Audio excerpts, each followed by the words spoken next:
Hello বন্ধুরা, আমি চলে এসেছি আমার আর একটা ভিডিও নিয়ে।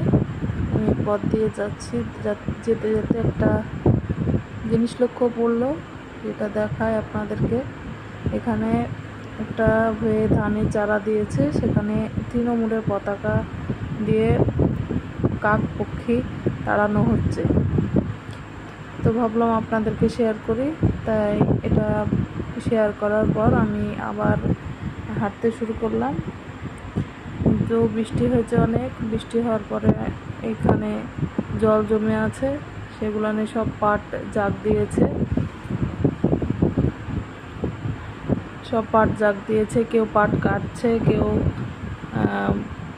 পাটকে বিনাচ্ছে, ছাড়াচ্ছে। তো আমি এই পথ দিয়ে যখন হেঁটে যাচ্ছিলাম, তখন দেখলাম কিছু কিছু জায়গায় পাট কাটছে।